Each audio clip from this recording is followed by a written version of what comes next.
Guys, welcome back to my YouTube channel. So di video hari ini, macam yang saya cakap di video sebelumnya, kita akan review satu lagi spesies ular yang hampir sama dengan si ular yang kita review sebelumnya, yaitu si Ahaetulla prasina.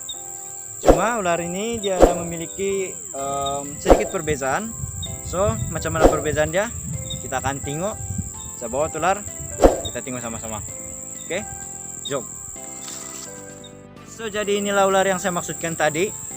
Sekilas kalau kita tengok ular ini, dia agak mirip dengan si Ahaetulla, ular yang kita review sebelumnya. Kalau kamu belum tengok, bolehlah pergi tengok, singgah-singgah pergi tengok di video saya yang sebelumnya.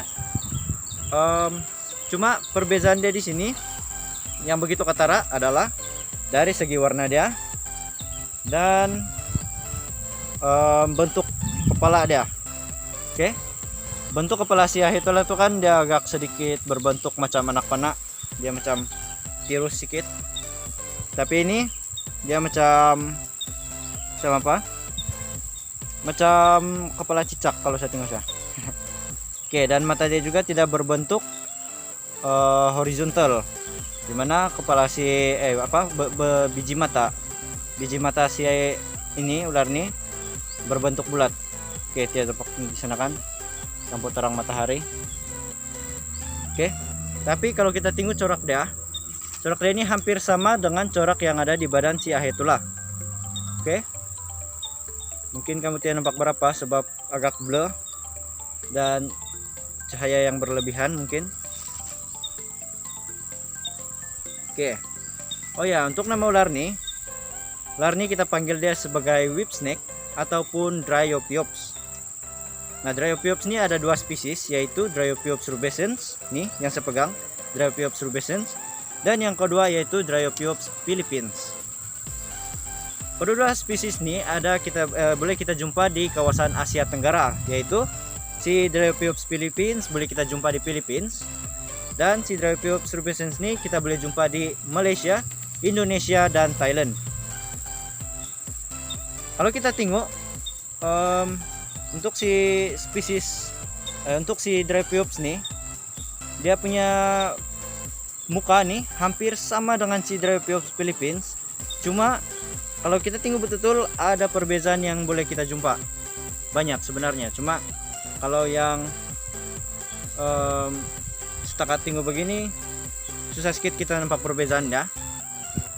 Mungkin lagi senang kalau sampai di sini gambar dari Dryopyops philippines dan di sini gambar dari Dryopyops rubescens. Oke. Sebenarnya paling jelas dia itu di bagian kepala, dimana si Dryopyops philippines kepala dia ada macam bintik-bintik coklat, bintik-bintik. Kalau si Dryopyops rubescens nih dia macam ada lingkaran tiga segi di sana. Bukan lingkaran, dia macam ada garis tiga segi. Oke, saya tidak dapat casting sini sebab kamera saya tidak dapat fokus.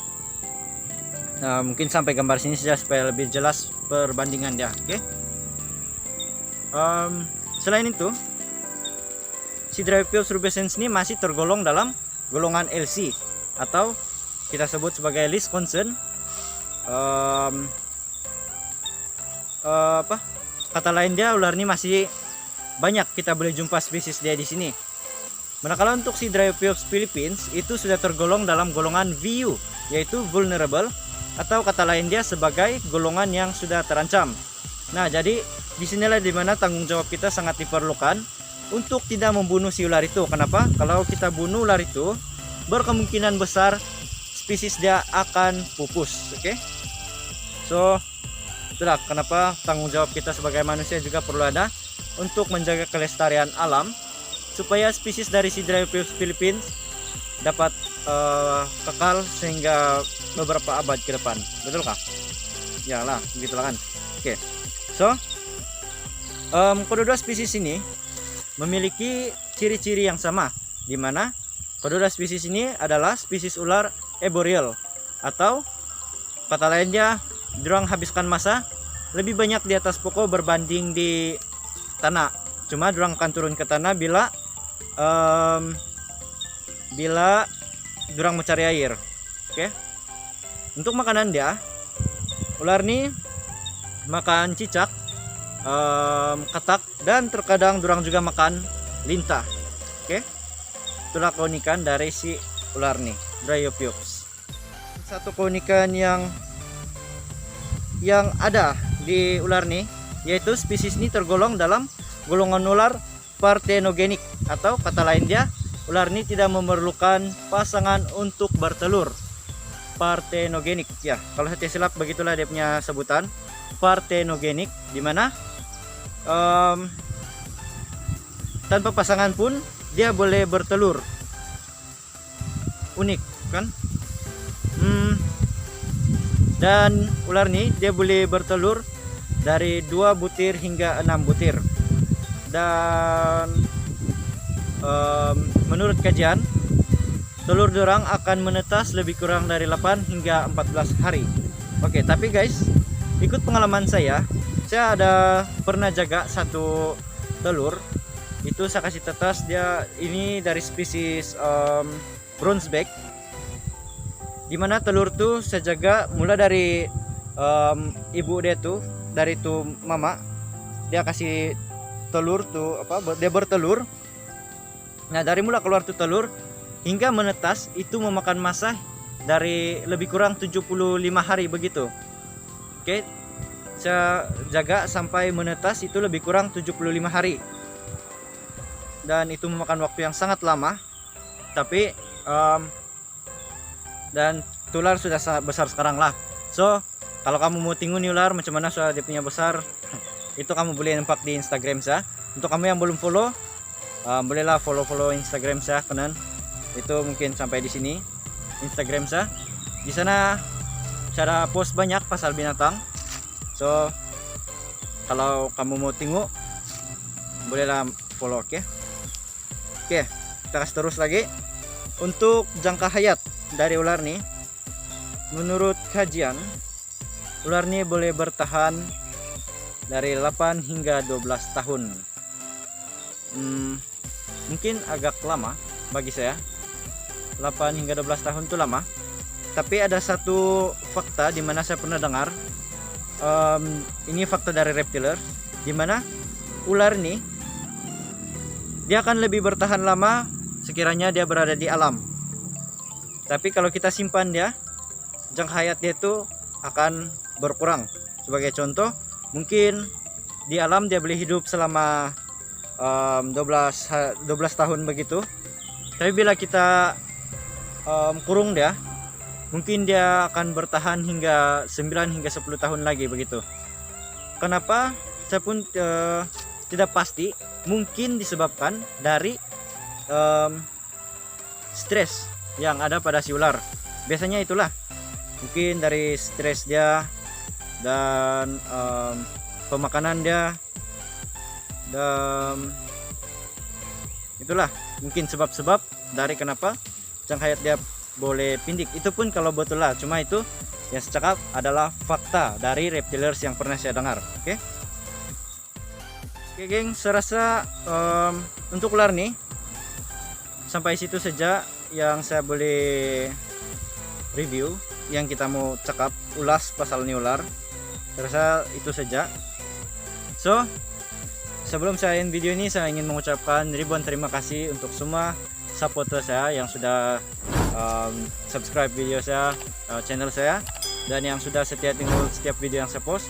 Saya sangat mengucapkan terima kasih untuk kamu semua. Dan semoga channel alam ini boleh berkembang maju, betul kan? Boleh maju, berkembang maju, dan saya akan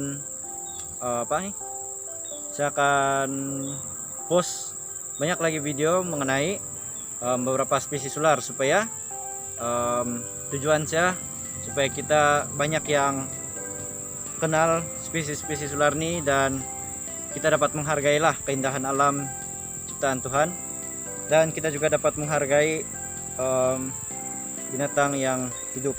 Sebagai contoh ular nih. Kenapa bisa banyak review pasal ular? Sebab saya tahu banyak di antara kita yang asal kita sebut ular kita akan pikir berbisa. Oh ya, saya lupa cakap, ular nih masih tergolong dalam golongan mildly venomous, atau kata lain dia ada bisa. Cuma untuk efek gigitan dia itu kurang efek untuk manusia. Cuma setiap dicakap begitu, sebenarnya saya tidak boleh kasih yakin bahwa secakap ini efek dia tidak berbahaya, saya bilang begitu. Sebab untuk orang yang tidak memiliki alergik, oke lah. Tapi untuk orang yang ada alergik dengan gigitan akan sedikit berbahaya. Dimana ada beberapa orang yang saya kenal, gigitan semut pun boleh mengakibatkan efek yang teruk. Oke, itu saya ada kenal beberapa orang yang alami itulah. So mungkin untuk ular ini juga setiap pasti sama ada efek gigitan dia tuh boleh berakibat teruk untuk orang yang memiliki alergik ataupun tidak. Tapi itu kenapa ini jangan kita tiru handle ular begini, sebab kita tidak tahu sama ada badan kita itu alergik bisa ataupun tidak. Apapun kita harus sentiasa berhati-hatilah. Oke, jadi itu yang saya sebut tadi itu. Tapi saya kacau sedikit, terlari sedikit. Saya cakap, saya tahu beberapa orang di sini di tempat kita, asal kita sebut ular saja, orang pasti akan pikir oh, ular berbisa, dia bilang. Nah jadi itu kenapa salah satu tujuan saya buat nih video, supaya banyak di antara kita yang tahu bahwa oh, ular ini dia selamat, oh, ular ini kita tidak perlu bunuh. Sebab ular ini dia juga sebenarnya berfungsi untuk rantaian makanan. Oke, berfungsi, ada fungsi dia tersendiri di alam. So dengan harapan saya membuat video macam ini, ramai di antara kita yang akan tahu spesies-spesies dari ular ini. So mungkin lepas tengok video saya, kamu akan mulai pikir oh, ini yang saya tengok di video sebelum ini, oh dia tidak berbisa, so kita tetap kasih mati lah biar dia di alam ya. So jadi ular itu akan selamat dan boleh berkembang biak. So sebagai contoh si Dryopyops philippines, kalau kita tidak tahu dia sebagai salah satu spesies yang tidak berbisa dan salah satu spesies yang terancam, mungkin kita akan bunuh dan berkemungkinan besar dia akan pupus. Nah jadi tidak lagi lah generasi akan datang dapat kenal, atau mungkin kenal cuma tidak dapat nempak depan-depan untuk spesies itu. Nah jadi kalau kita sama-sama ada tanggung jawab, sama-sama tahu gimana ular ini selamat, untuk kita kasih biar ada di alam tanpa perlu bunuh, mungkin spesies dia akan bertahan. So generasi yang akan datang pun masih dapat nempak ular nih secara depan-depan. Oke, so itulah salah satu tujuan saya kenapa saya buat nih video, supaya ramai kita yang tahu mengenai ular nih. Oke, so itu saja dari saya. Sekali lagi saya ucapkan terima kasih karena sudah tengok video saya. Kita akan jumpa di video yang akan datang. Thank you.